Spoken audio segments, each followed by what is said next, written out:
Bienvenue dans votre émission Santé pour tous, émission préventive qui démocratise l'accès à des informations autour de la santé et du bien-être en famille. Aujourd'hui, nous allons parler des troubles des conduites alimentaires et en particulier l'anorexie et la boulimie. En Belgique, on estime à environ 500 le nombre de nouveaux cas de troubles des conduites alimentaires chaque année et les chiffres sont en constante augmentation sur cette dernière décennie.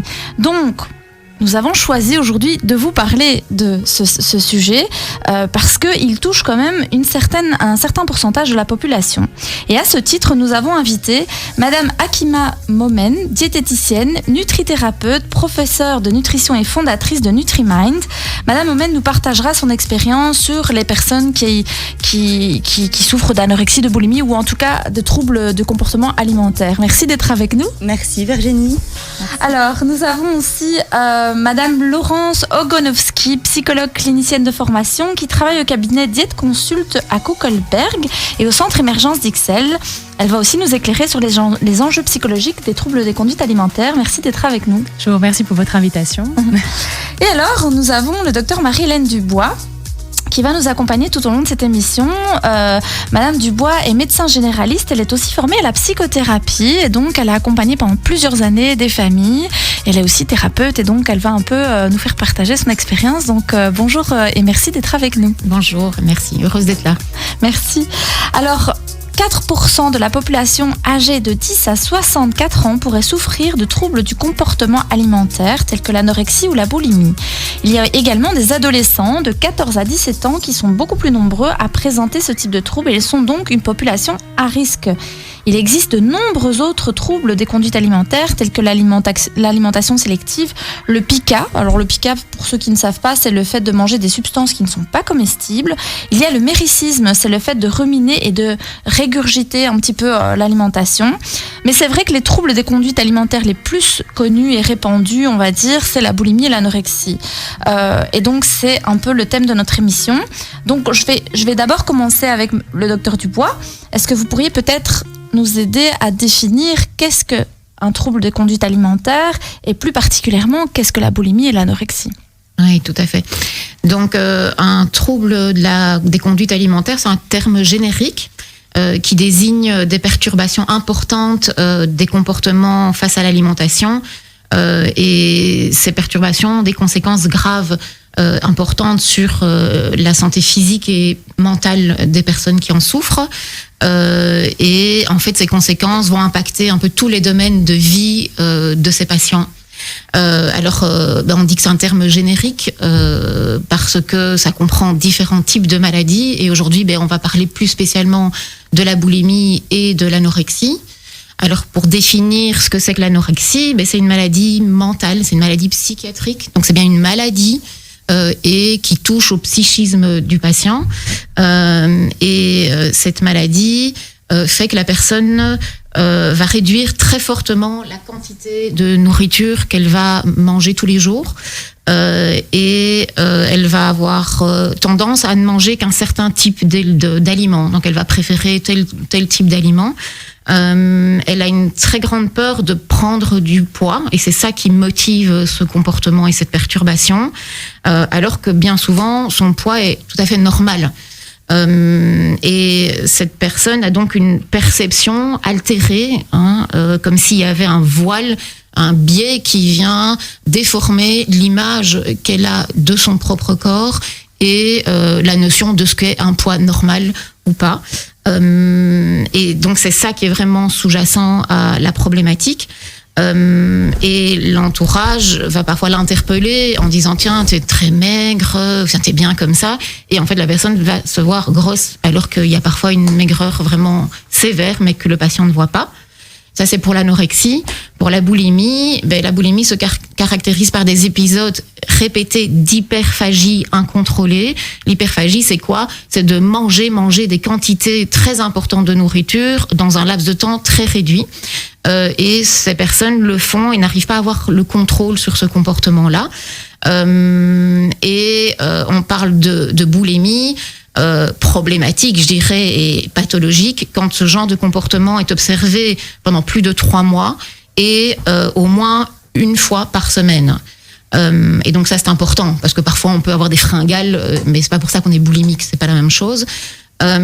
Et pour compenser cette prise de nourriture qui est excessive et éviter de prendre du poids, parce que ces personnes qui souffrent de boulimie ont aussi peur de prendre du poids, elles vont adopter des comportements qu'on va dire compensatoires pour venir trouver un semblant d'équilibre.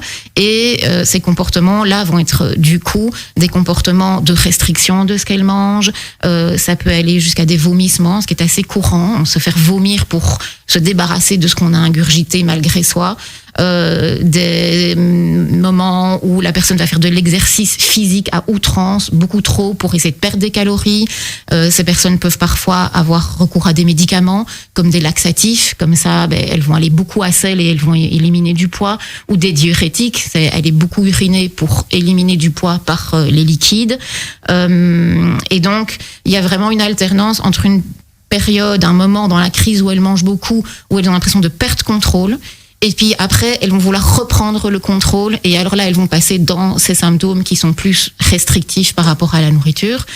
Et puis alors, il y a, maintenant qu'on a défini l'anorexie et la boulimie, il y a un troisième aspect qui est l'anorexie-boulimie, où on peut dire qu'il y a l'association des deux, et c'est quand même assez fréquent.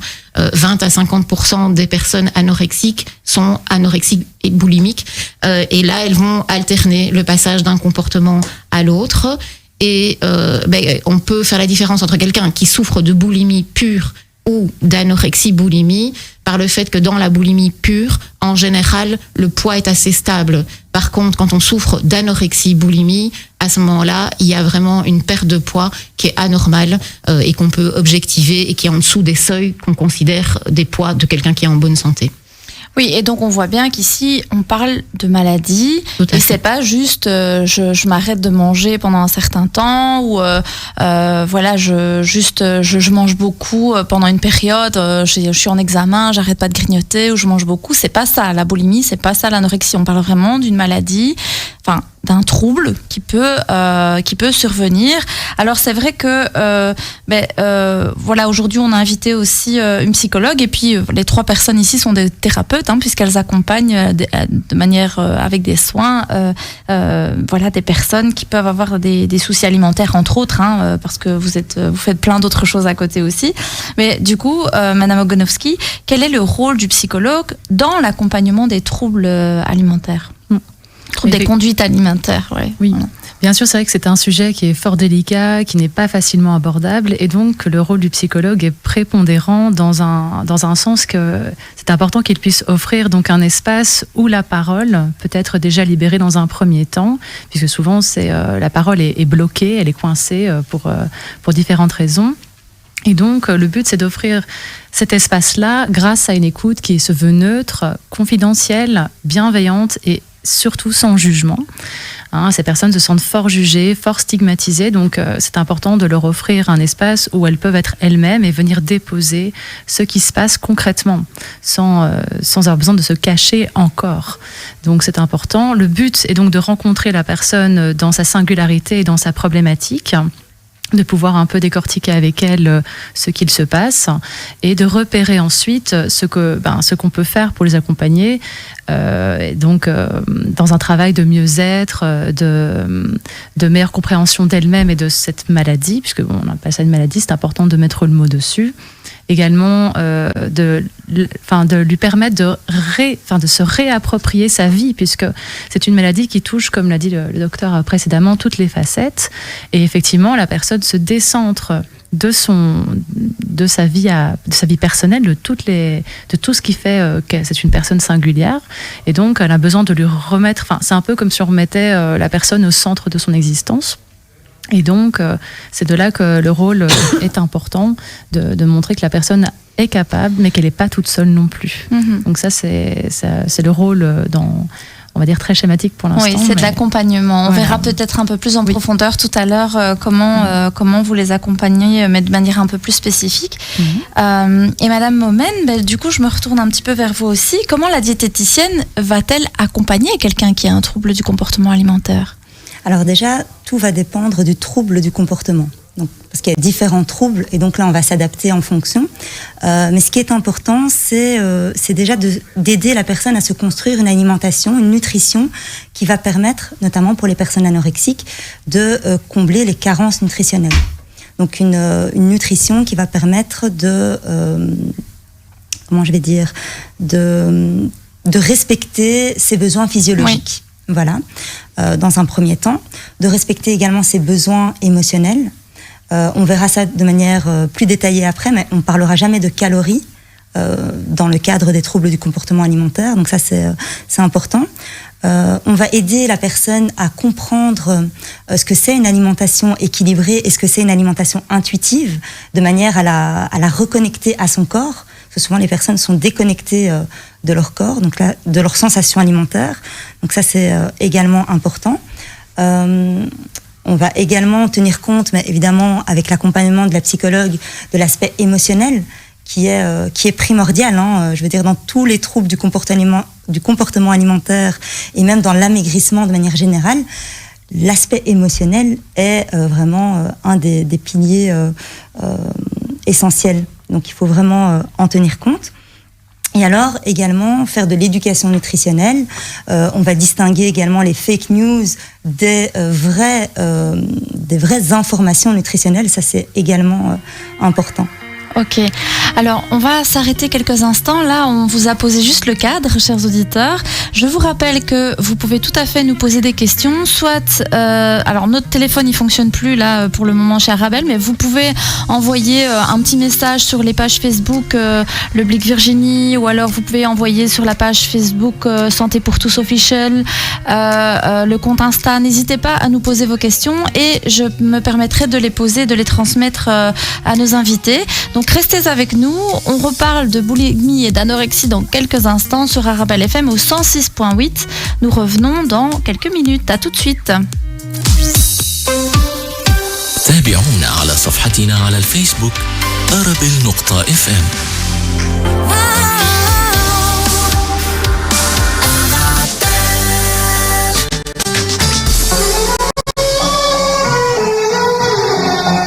Vos événements, cérémonies ou vos envies de délices, choisissez la star de Tunis. حلويات تونسية جزائرية ومغربية ذات جودة عالية. Venez goûter la traditionnelle baklawa, خبز مبسس وفواكه جافة طبيعية 100%.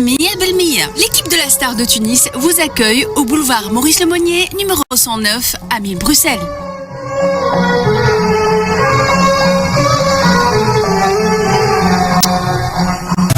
أسواق سوس متجركم لبيع جميع المستلزمات الغذائية الشرقية وكذلك المغربية. يمكنكم طلب جميع مستلزماتكم عبر موقع aswaqsous.be وطلبيتكم توصل حتى لعندكم في 24 ساعة، أو يمكن لكم تمشيو وتجيبوها جاهزة واجدة من أي نقطة بيع. Vous avez un mémoire à rendre, des travaux de fin d'études à finir, des rapports de stage à écrire et vous êtes débordé? Pas de panique. Revue et corrigée est la solution qu'il vous faut. Revue et corrigée, c'est une personne compétente et motivée pour tout corriger. Comment la trouver? En numéro de téléphone 0472 10 12 66. Facebook.com/revue et corrigée pour tous. Revue et corrigée, c'est la réussite assurée. Parce que réussir, ça n'a pas de prix. تطبيقات أرابيل FM متوفرة على جوجل بلاي وآب ستور.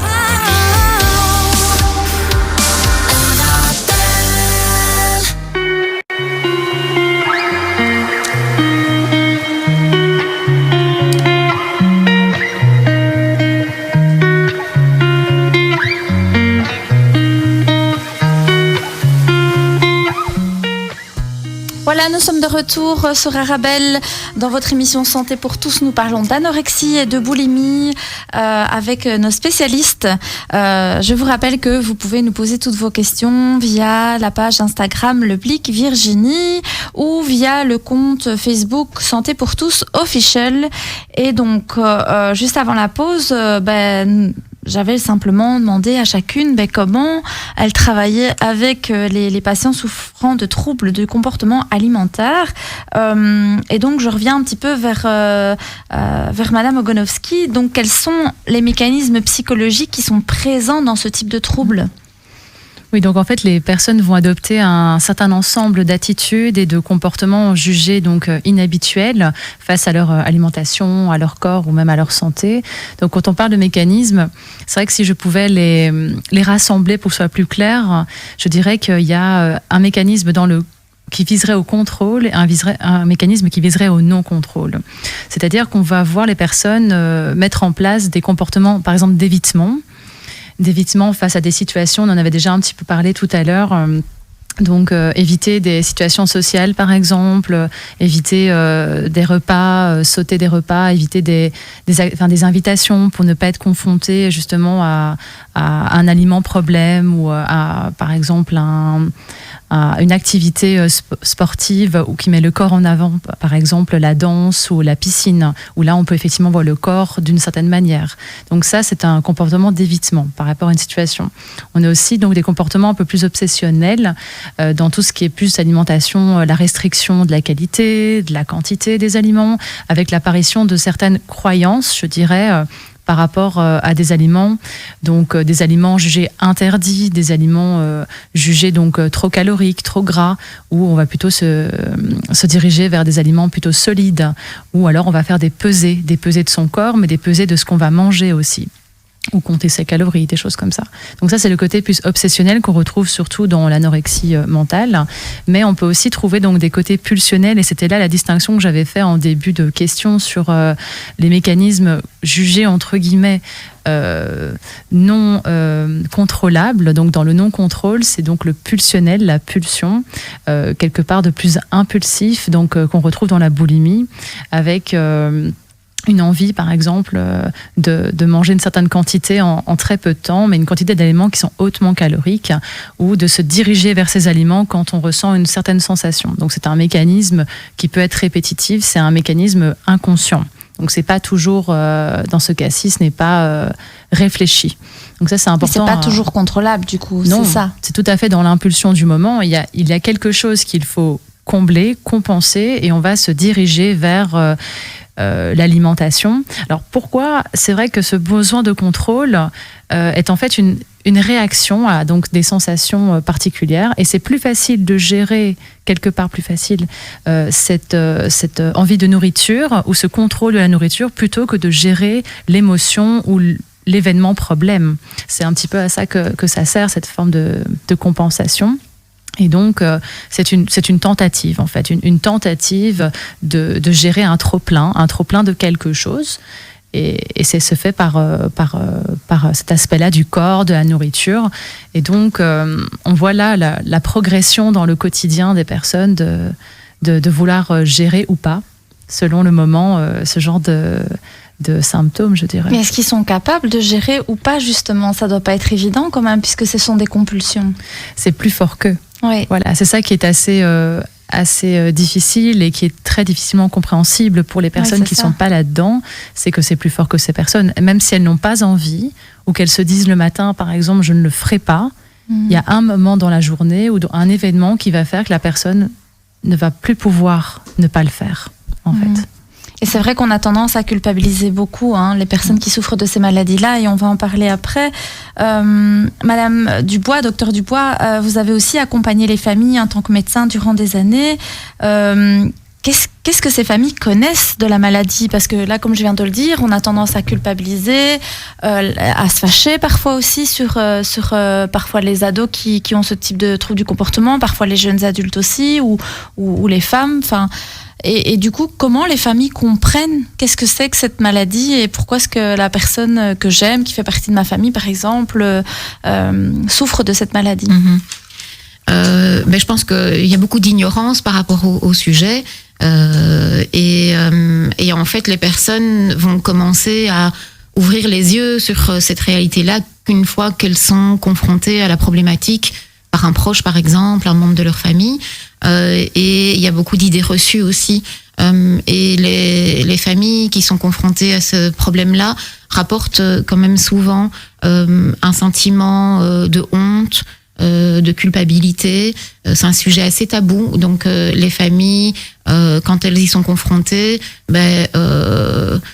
ressentent une souffrance, je dirais, de deux ordres. C'est d'abord d'avoir peur pour la personne qui en souffre, qu'elles aiment et qui fait partie de leur noyau familial, et en même temps un peu la peur du regard de l'autre. Et donc parce que cette ignorance, que je ne juge pas mais qui est un fait, fait que les regards des autres ne sont pas toujours bienveillants. Il y a quand même cette idée reçue que il suffit de pas se jeter sur l'armoire ou de pas se jeter sur le frigo pour éviter une crise de boulimie, comme si ça ne dépendait que de la volonté de la personne qui en souffre, alors qu'on vient de dire mais justement que ses pulsions sont plus fortes qu'elle-même. Et il y a aussi cette idée reçue que c'est sans doute juste un souci esthétique. Elle veut être plus mince, elle veut être plus jolie, comme si c'était juste un caprice.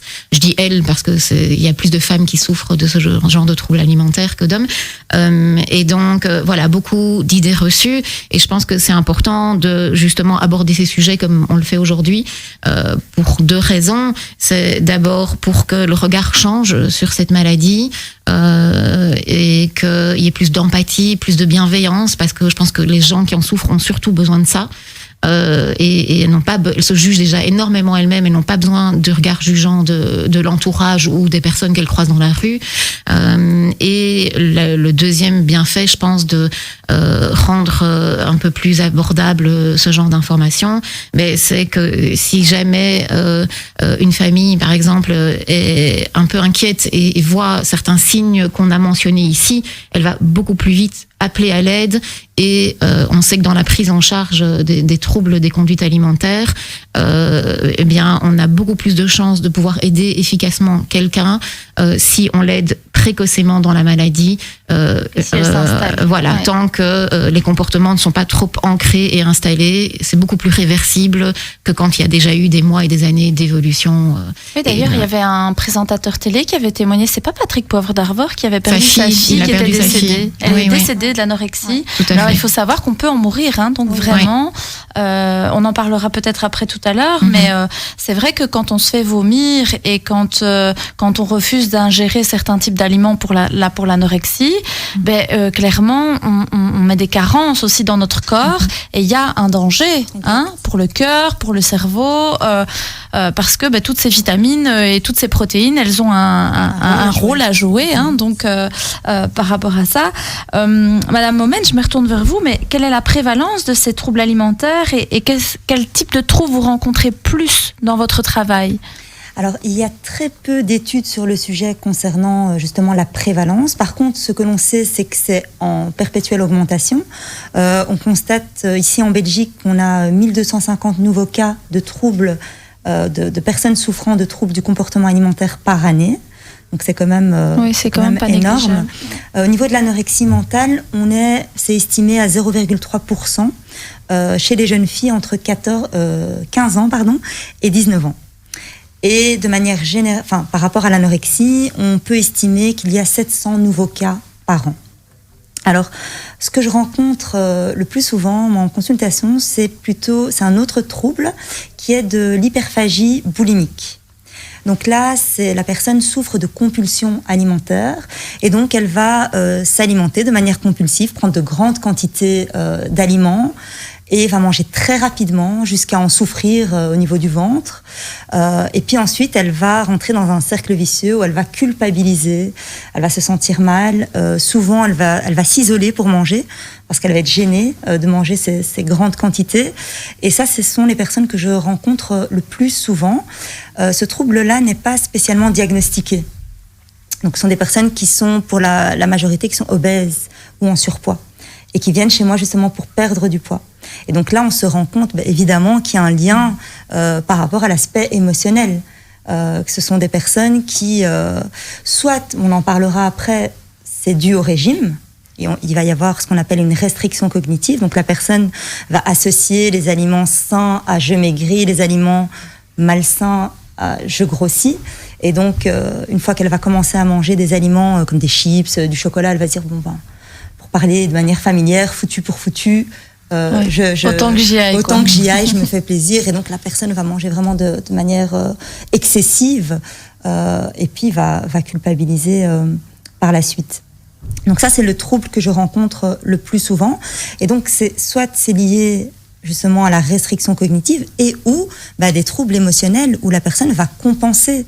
Elle a subi un traumatisme, un choc, ou même des émotions. Ça peut être des émotions de tristesse, des émotions, de l'anxiété, du stress, où la personne va compenser par l'alimentation.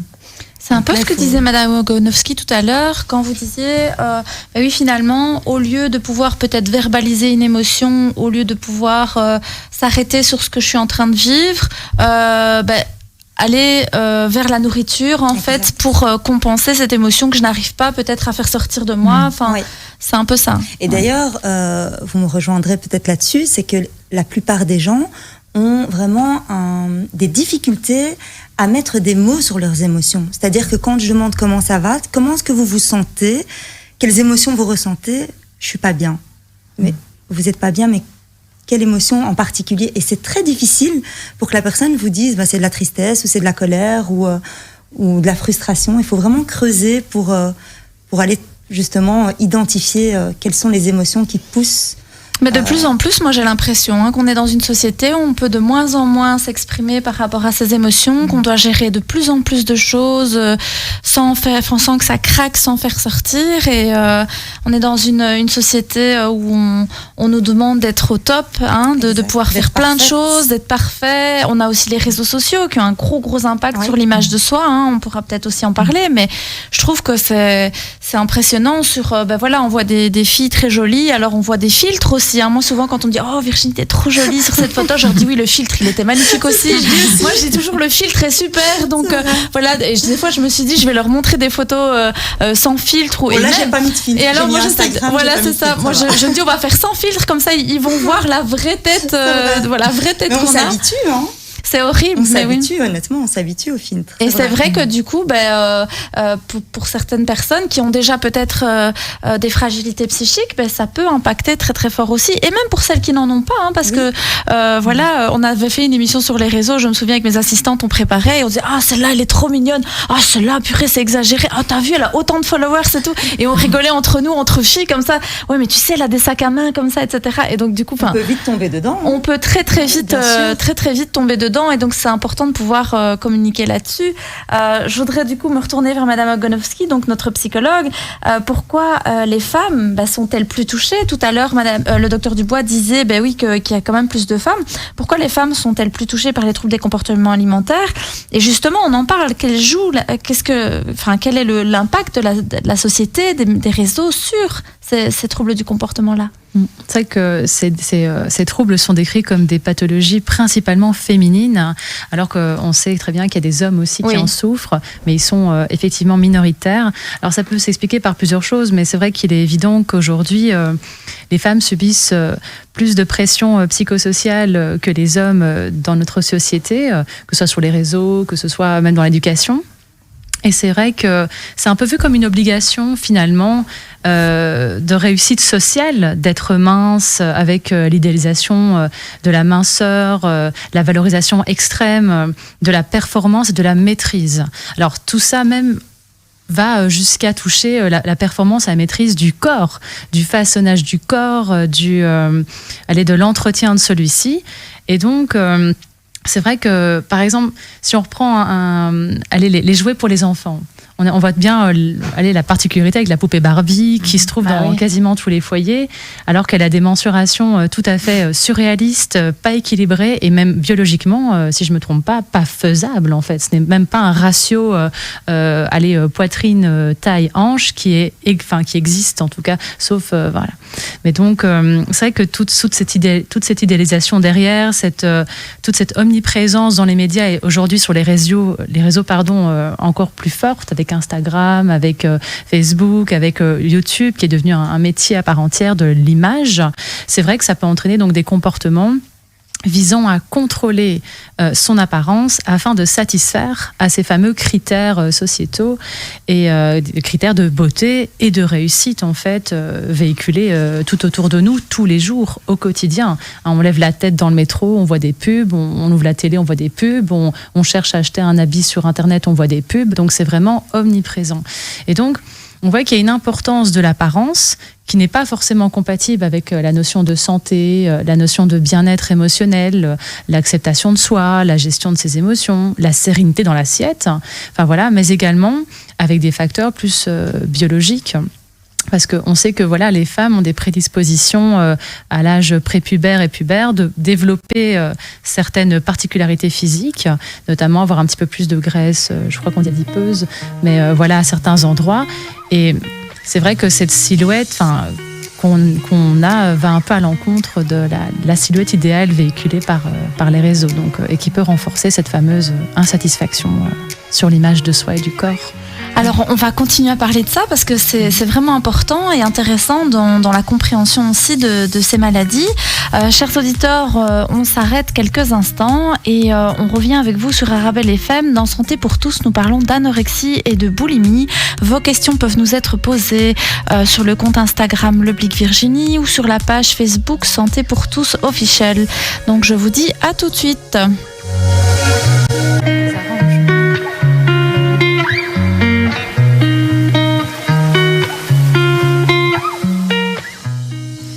Nous sommes de retour, chers auditeurs. Aujourd'hui, nous parlons d'anorexie et de boulimie avec nos invités. Juste avant la pause, nous parlions avec notre psychologue, Madame Ogonowski, justement de l'impact et du rôle des médias sur la maladie et l'image du corps, la représentation de soi aussi. On disait que parfois la société était vraiment dans un... Enfin, on nous met un peu la pression de pouvoir avoir un certain rendement, de pouvoir aussi avoir un certain corps avec certaines proportions. On a parlé des poupées Barbie qui ont des proportions qui sont pas réelles, donc voilà. Mais moi je me disais aussi finalement, parce que vous disiez oui, nous les femmes, on voit aussi ça dans les transports, on voit de la publicité partout avec des femmes qui sont retouchées sur Photoshop, je suppose, donc c'est pas vraiment leur vraie mensuration parfois, ou parfois on leur demande aussi d'avoir ce type de mensuration qui sont parfois pas très faciles à avoir. Mais je me dis aussi, les hommes, ils voient ça aussi, et finalement parfois c'est même eux qui vont un peu mettre la pression à leur partenaire en disant j'aimerais bien que tu maigrisses ou j'aimerais bien que tu sois comme ça avec tel type de proportion, et ça peut vite tomber dans un peu de travers par rapport à ça. On veut plaire à quelqu'un ou alors on ne s'aime pas, cette image de soi c'est quand même assez particulier, quoi. C'est vrai que par exemple si vous avez votre compagnon qui vous dit ça, c'est un petit peu compliqué parce que vous aurez envie pour lui plaire encore plus que de satisfaire à ce qu'il va vous dire, mais ça ne veut pas dire pour autant que ça rentre dans un premier temps, je dirais, dans ce que vous auriez voulu. Donc là, peut-être qu'il y aurait un détachement par rapport à sa propre volonté et de sa propre vision du corps avec celle de l'autre pour pouvoir s'ajuster à lui. Et ça, c'est vrai que... c'est un petit peu le choix tout à chacun, mais quand on parle de confiance ou d'estime de soi, par exemple, qui sont des notions très importantes dans la vie de tous, là on voit que le bas peut blesser parce que simplement, pour plaire à quelqu'un, vous allez vous conformer à quelque chose. Mais c'est vrai que ça marche dans les deux sens aussi. On parle des hommes qui envoient ça à la femme, mais les femmes sont aussi là à vouloir un petit peu titiller l'homme, à le rendre d'une certaine manière, à le faire correspondre peut-être à un idéal masculin. Il y a un idéal féminin, bien sûr, pour les hommes, mais il y a aussi un idéal masculin pour les femmes. Il y a des femmes qui choisissent les vêtements de leur mari, ou des trucs comme ça. Ou parfois, c'est parfois plus pratique aussi. Voilà. On sait que les hommes ne sont pas non plus les premiers à aller, comment on appelle ça, des fashion victimes. Oui, fashion victimes. Donc, mais parfois, ça leur fait aussi du bien de pouvoir avoir un petit coup de pouce. Mais c'est vrai qu'on peut le voir dans les deux sens. Tout à fait. Ok, alors du coup, docteur Dubois, je voulais revenir un petit peu vers vous. En tant que médecin, quels conseils de prévention est-ce que vous pourriez donner à des parents d'adolescents ? Je pense qu'il y a plusieurs conseils qu'on peut donner. Je dirais d'abord un conseil de base, c'est d'essayer d'adopter le plus possible une posture juste par rapport à son enfant, son adolescent. Et j'entends par posture juste une présence attentive, mais qui n'est pas trop intrusive. Alors on est vraiment sur un fil, parce que l'adolescent a besoin d'autonomie, et donc il faut pouvoir à la fois être là pour lui et en même temps pas trop l'envahir par des questions, mais c'est d'être juste là pour pouvoir à la fois fois parfois lire entre les lignes, pour pouvoir accueillir parfois des confidences et que le jeune ne se sente pas jugé dans ce qu'il vient déposer s'il a le cran et qu'il a la confiance pour le faire. Et donc, c'est accueillir ces confidences sans vouloir les provoquer à tout prix en posant 36 000 questions. Donc voilà, c'est un peu un travail de funambule et je crois que tous les parents, surtout à l'âge de l'adolescence, sont confrontés à ça. C'est tout un art, c'est peut-être plus facile à dire qu'à faire, mais en tout cas, je pense que c'est quelque chose vers lequel j'encourage les parents à tendre et à garder tout ça en tête. Alors, je pense qu'il est important aussi essayer de ne pas venir nourrir cette culture des canons esthétiques dans la famille. On l'a mentionné déjà plusieurs fois. Il y a des familles où c'est très important, où on fait des remarques aux petites filles en disant arrête de manger ça, tu vas grossir. Je pense qu'il vaut beaucoup mieux aborder le sujet de l'alimentation sur le côté sain de l'alimentation. Tiens, manger beaucoup de ça, c'est pas très bon pour ta santé, c'est mauvais pour tes dents, enfin voilà, mais pas d'un point de vue esthétique. Donc il faut vraiment faire attention aux mots qu'on utilise pour pas venir encore appuyer une tendance que la société a aujourd'hui, comme on l'a dit plus tôt. Et donc c'est faire attention aux mots qu'on utilise et par moments se retenir de faire une remarque. Juste observer, mais se dire ah tiens, j'aurais envie de dire ça, mais qu'est-ce que je risque en disant ça? C'est de venir appuyer sur un point sensible. Les adolescents sont très perméables et donc de se dire en fait je vais pas faire de remarques parce qu'il y a plus de risques à la faire qu'à ne pas la dire. Je dirais aussi que les parents doivent peut-être être particulièrement attentifs à la santé mentale de leur enfant ou à son état quand la famille ou l'enfant traverse un moment particulier de vie. Et il y a comme ça quelques petits exemples à épingler, une séparation des parents, un déménagement, un changement d'école, un deuil dans la famille. Ce sont tous des moments qui peuvent être vécus d'une certaine manière par le jeune et qui pourraient avoir pour conséquence des troubles de la conduite alimentaire. Et donc, il faut redoubler de vigilance dans des moments comme ça. Et puis, je dirais, ne pas hésiter à faire appel à un professionnel. Dès qu'on a le moindre doute, on peut déjà en parler à son conjoint si on a la chance d'être en couple, voir si l'autre membre du couple a un peu la même vision des choses, est-ce qu'il se pose aussi des questions, se dire tiens, ah non, j'avais pas remarqué ça, j'avais pas pensé à ça, ok, on se donne un petit temps d'observation, on en reparle dans 2 semaines et toi t'auras fait attention, puis tu viendras me dire ce que toi t'en penses, est-ce que t'es inquiet aussi ou pas, et s'il y a une inquiétude qui persiste, faire appel à un professionnel de la santé, si on a la chance d'avoir un médecin de famille par exemple qui connaît bien le jeune et l'environnement dans lequel il vit, ou aller faire une équipe pluridisciplinaire, un psychologue, ou en parler dans son entourage. Mais je pense que il faut vraiment pas hésiter à demander un avis pour justement voir s'il y a lieu de s'inquiéter ou pas. Ça me fait rappeler, une fois, j'avais une maman qui est arrivée chez moi en consultation et c'est l'institutrice qui l'avait envoyée chez moi avec sa fille. Et l'institutrice avait dit que en fait la petite était trop grosse et qu'il fallait qu'elle aille voir un psychologue. Et donc du coup, moi je pose la question à la petite, je lui dis mais toi tu te trouves grosse? Elle me dit je sais pas, c'est madame qui a dit que j'étais grosse. Et puis et je dis mais quoi et maman, vous la trouvez grosse? Enfin, c'est quoi gros pour vous, quoi? Enfin, moi, je re-questionnais ça, quoi. Oui, non, sa prof a dit qu'il fallait qu'elle consulte parce qu'elle était trop grosse et que les autres allaient se moquer d'elle.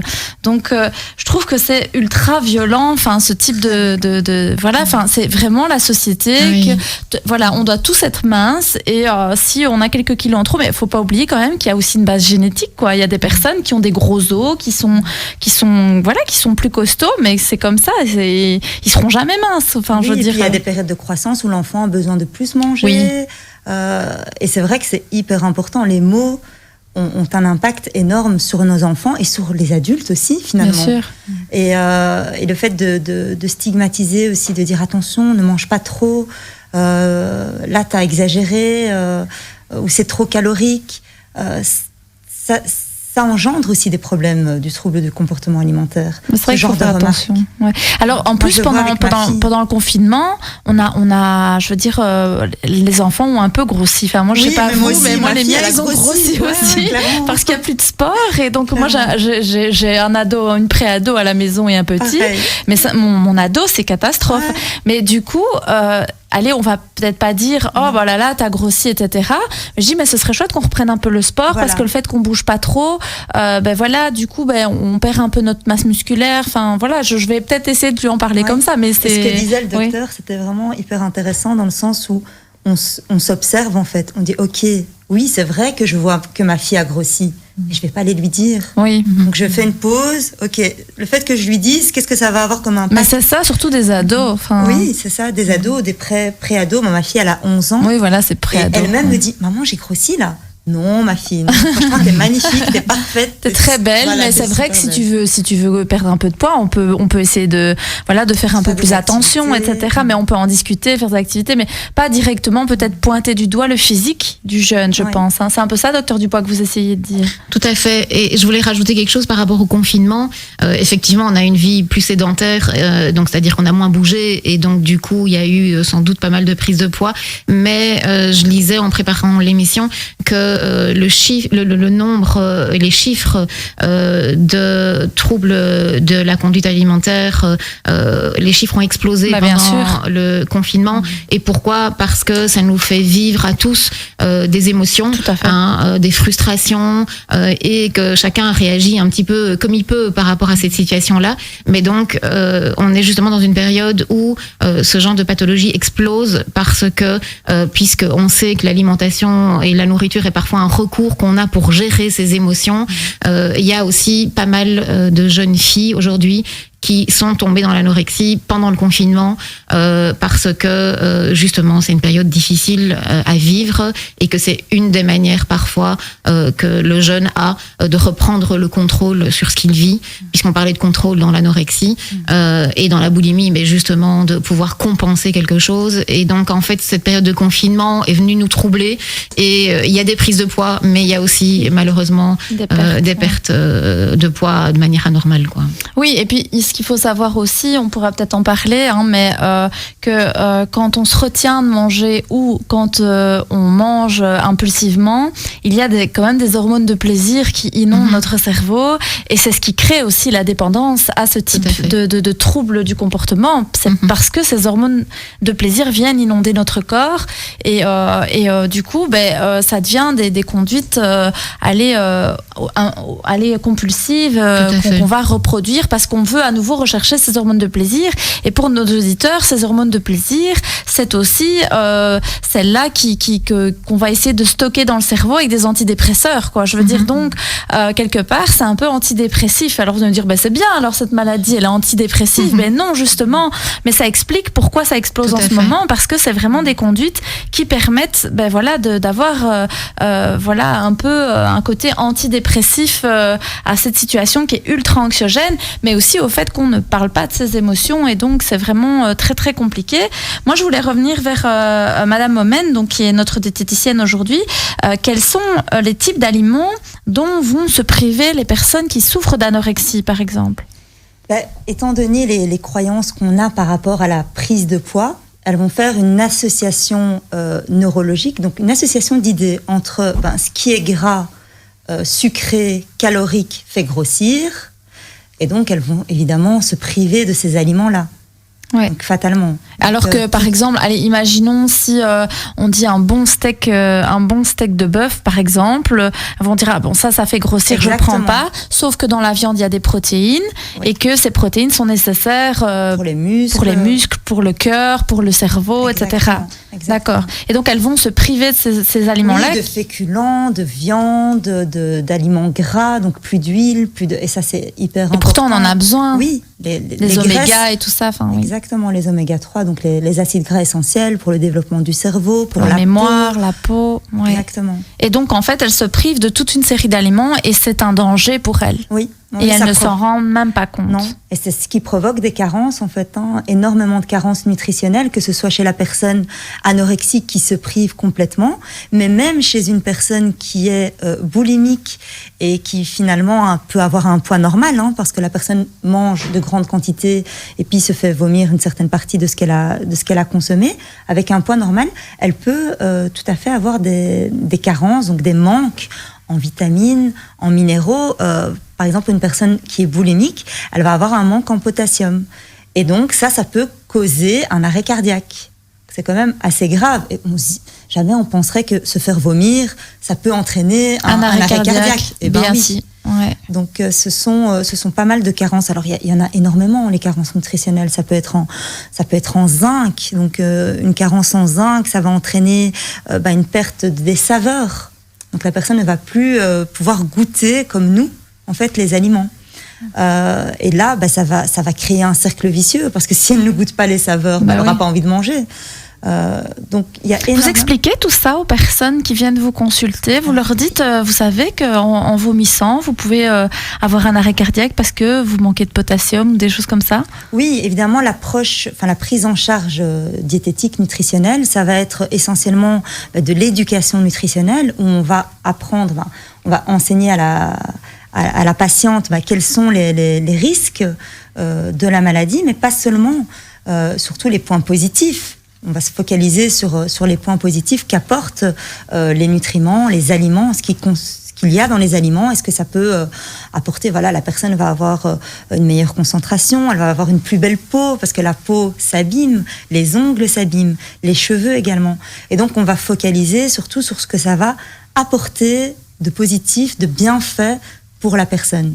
Donc ça, c'est vraiment Et est-ce important. que les personnes, elles viennent volontairement chez vous, ou c'est parfois leurs parents, leur famille qui les amènent chez vous? Alors vraiment, ça dépend. Donc moi, comme je vous ai dit, les troubles que je rencontre le plus souvent, c'est plus la boulimie. Donc la boulimie, plus pour un régime alors. Voilà, c'est plus des personnes qui sont en surpoids. Maintenant, j'ai déjà eu des personnes anorexiques, et là, c'était leur entourage. J'ai eu une personne, par exemple, d'une 60aine d'années, c'était sa fille qui avait décidé que sa maman soit prise en charge. Donc oui, ça dépend. Mais pour les adultes qui souffrent d'hyperphagie boulimique, elles viennent de leur plein gré, elles ne savent même pas qu'elles souffrent de ce mal-là. Et chez vous, Madame Ogonowski, est-ce que c'est parfois la famille, l'entourage, ou la personne vient d'elle-même? Parce qu'il faut encore que la personne reconnaisse qu'elle souffre de cette maladie. Oui, ce qui est le plus difficile en général. Alors, c'est vrai que majoritairement parlant, je dirais que quand ce sont des adolescents, c'est les parents qui viennent en fait avec leur enfant pour un premier rendez-vous et qui après vont un petit peu le laisser venir seul. Et donc, c'est d'abord les parents qui sont adolescents, et quand ce sont des jeunes adultes, là, c'est eux qui viennent en général tout seuls. Ok, alors on fait une toute petite pause, on a déjà terminé la première partie de notre émission, c'est passé ultra vite, donc j'espère qu'on pourra aborder tous les points dont nous voulions parler aujourd'hui. On parle d'anorexie et de boulimie dans Santé pour tous. Chers auditeurs, je vous dis à tout de suite dans la deuxième partie de notre émission. Nous allons rentrer un tout petit peu plus dans les troubles des comportements alimentaires dont nous venons de vous parler aujourd'hui. Donc à tout de suite dans quelques instants sur Arabelle FM au 106.8. Information autour de la santé et du bien-être en famille. Aujourd'hui, nous avons commencé à parler des troubles des conduites alimentaires avec nos 3 invités. Nous avons le docteur Dubois qui est médecin généraliste et qui est aussi psychothérapeute. Nous avons Laurence Ogonowski qui est psychologue clinicienne et qui travaille au cabinet Diète Consulte à Kuckelberg et au centre Émergence d'Ixelles. Et enfin, nous avons Akima Momen qui est diététicienne et nutrithérapeute. Nos 3 spécialistes nous parlent d'anorexie et de boulimie aujourd'hui. Juste avant la pause, nous avions parlé un petit peu justement du fait de se reconnaître en tant qu'anorexique et boulimique. Madame Ogonowski nous disait, oui, finalement, c'est parfois les familles qui amènent leurs ados en consultation, parce que c'est déjà un premier pas, c'est de reconnaître qu'on a cette maladie. Une fois qu'on le reconnaît, on peut aller vers un soin et peut-être la guérison. Et donc, une autre question, c'est est-ce qu'il y a un profil type de personnes qui pourraient présenter un trouble du comportement alimentaire? Et alors, quels sont les déclencheurs de ce type de trouble du comportement? Alors, c'est vrai que c'est compliqué de parler d'un profil type. Moi, je parlerais plutôt de facteurs de vulnérabilité ou de facteurs précipitants, où voilà, on peut faire des liens entre la génétique, le milieu familial, la personnalité, le tempérament et, on va dire, les événements de vie de quelqu'un. Donc, c'est vrai que si on prend un peu plus tout ce qui est attrait à la génétique, ben ça c'est pas tout à fait mon domaine, mais je sais qu'en tout cas il y a des liens et que voilà parfois des maladies chroniques chez le nourrisson peut déboucher plus tard à des problèmes du côté alimentaire, que des enfants même en très très bas âge peuvent avoir certaines petites difficultés qui peut, je dis bien, amener plus tard à des troubles. Ça c'est un côté génétique à prendre en considération. Au niveau familial, il y a une sorte de transgénéralité entre les familles. Donc, par exemple, des familles où il y a déjà un lien particulier, un rapport conflictuel ou, on dirait, anxiogène avec la nourriture, ça peut avoir un impact aussi sur leurs enfants. Avec par exemple des personnes aussi souffrant d'addiction, type toxicomanie, alcoolisme, etc. Ou des parents ou de la famille voilà, qui auraient certaines, ce qu'on appelle des maladies psychiatriques particulières qui voilà, peuvent amener des personnes aussi à développer un trouble du comportement alimentaire. Donc ça, c'est un peu le côté possibilité de l'ordre familial. Si on prend tout ce qui est plutôt trait à la personnalité, au tempérament, on voit qu'effectivement, un point commun qui revient assez souvent, c'est les personnes à tendance perfectionniste, donc avec voilà, un très niveau d'attente personnelle, avec une attention marquée sur les échecs, les erreurs de la personne, donc une insatisfaction généralisée en fait pour elle, avec de nouveau ce haut niveau de contrôle, le contrôle pour arriver à un certain seuil qui pourrait être satisfaisant, mais qui en fait ne l'est jamais vraiment. Et ça, c'est ce qu'on retrouve le plus souvent dans l'anorexie mentale, avec cette volonté de contrôle afin d'atteindre le niveau de ses exigences. Alors, il y a aussi des personnes qui sont en recherche de sensations, d'expériences nouvelles. On parlait tout à l'heure dans la boulimie de l'impulsivité. Donc, c'est un petit peu ce qu'on retrouve dans la pulsion, la compulsion, avec ce manque de réflexion et d'anticipation avant l'action problématique. Donc ça, c'est très important. Il y a également des personnes à forte tendance, on va dire, narcissique, dans le sens qu'il y a une préoccupation exagérée, une préoccupation accrue de l'apparence physique, mais aussi de la validation de cette apparence auprès des autres. Auprès d'autrui, qui est très très très importante et qui dénote une certaine, une faible estime de soi, une faible confiance en soi, ainsi qu'un manque de valorisation personnelle, qui sont des points importants. Il y a également donc tout ce qui est personnalité anxieuse, personnalité qui ont tendance à la comparaison aux autres, la comparaison sociale. Et il y a aussi donc des personnes, on en a parlé un peu tout à l'heure, qui ont des grandes difficultés à identifier les émotions, les comprendre, les exprimer, les réguler et les utiliser, puisque c'est souvent vu comme quelque chose à enfuir profondément, à un petit peu mettre sous une chape, alors que c'est très très important aussi. Donc ça, c'est un peu pour répondre à la première question. Concernant les déclencheurs, eh bien, on en avait un peu parlé tout à l'heure, le docteur Dubois avait expliqué que c'était important de pouvoir aller détecter les expériences de vie, les changements importants. Donc on avait parlé des divorces, des décès, des naissances aussi, des mariages, des expériences vécues comme des échecs ou des expériences humiliantes, agressives, des expériences traumatisantes. Enfin, on voit qu'il y a plein d'éléments qui vont déclencher des émotions compliquées, des émotions négatives comme du stress, de l'anxiété, du mal-être, de l'inconfort. Et c'est suite à cela qu'on peut effectivement voir apparaître le trouble, enfin en tout cas la situation problématique du trouble apparaître, comme un peu une réponse à tout ça, comme on l'a un petit peu dit tout à l'heure. Donc voilà pour la question sur le déclencheur. Et du coup, docteur Dubois, à quel type de signe est-ce que l'entourage doit être attentif ?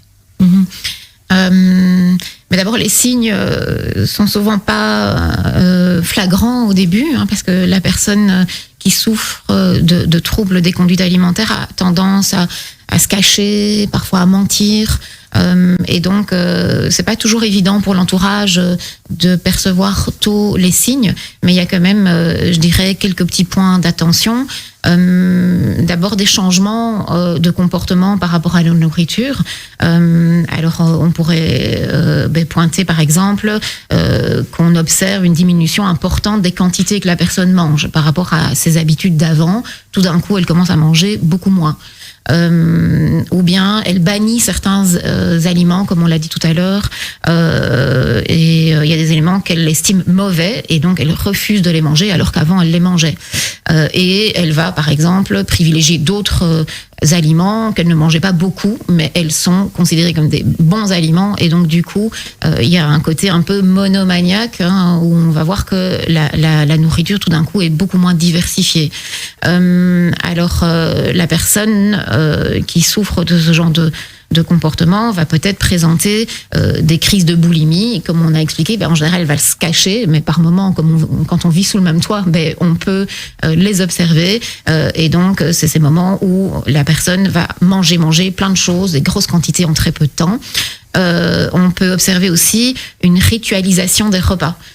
Donc la personne va essayer, et ça c'est vraiment pour répondre à son besoin de contrôle, elle va essayer d'instaurer des rituels. Alors ça peut être par exemple être très exigeante par rapport aux horaires des repas. Tout d'un coup il faut manger à telle heure et pas à une autre.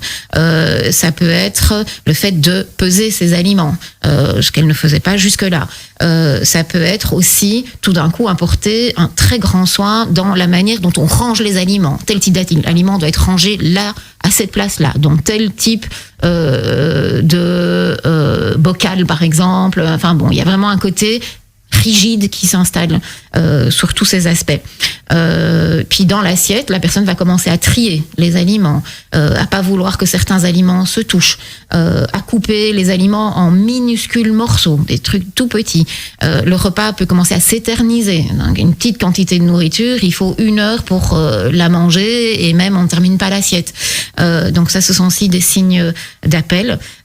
Et puis alors, il y a, si on observe que la personne se fait vomir, si on voit que la personne commence à prendre des médicaments qui sont des laxatifs pour aller aux toilettes, des diurétiques pour uriner, ou si elle s'adonne à des périodes de jeûne, donc où elle ne mange rien pendant un temps important. Et puis alors un autre signe, c'est la potomanie, c'est le fait de boire beaucoup.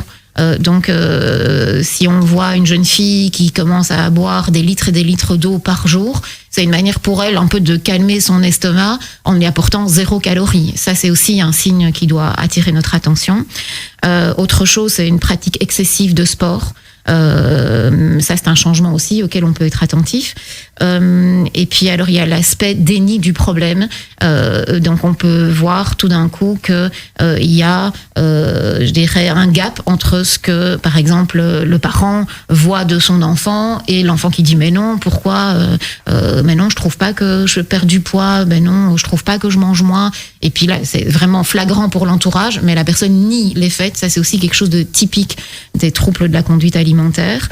Et c'est un problème parce que le fait de nier fait que la prise en charge sera plus tardive. Et comme on l'a déjà dit, c'est de moins bons pronostics si la personne est aidée plus tardivement. Alors un autre signe, c'est que la personne pourrait commencer à porter des vêtements de plus en plus larges parce qu'elle maigrit et qu'elle entend que l'entourage le fait remarquer, et donc elle va essayer de se dissimuler avec des vêtements, je dirais, plus larges qui cachent son corps. La personne se pèse plus souvent. Il y a des personnes qui vont aller jusqu'à se peser plusieurs fois par jour. Donc ça, c'est aussi un signe d'appel. Et puis alors, on peut observer parfois vraiment des comportements de type tyrannique par rapport à comment on prépare les repas, par rapport aux horaires des repas, des pics de colère. Ça, ce sont des signes aussi qui peuvent attirer notre attention. Et puis cette inadéquation d'un discours où la personne va dire « Oh, tu trouves pas que je suis trop grosse ?» alors qu'on est en train de voir qu'en fait elle devient de plus en plus maigre. Eh bien, on verra qu'il y a cette distorsion entre le regard que cette personne porte sur elle-même et, je dirais, la vision assez objective et flagrante qu'on a de cette personne-là. D'accord. Et du coup, Madame Ogonowski, par rapport à ça, ce sont un peu des signes comportementaux. Au niveau psychologique, est-ce qu'on peut avoir des signes précurseurs ou qui pourraient mettre un peu la puce à l'oreille de la famille, de l'entourage, des personnes qui pourraient commencer à souffrir d'anorexie ou de boulimie ? Mais c'est vrai que le docteur Dubois a déjà pas mal répondu à cette question d'une certaine façon, mais c'est vrai que pour la famille, déjà, le moindre changement, je dirais, peut déjà être un petit pas dans l'alarme quelque part. Vous connaissez vos enfants, vous connaissez...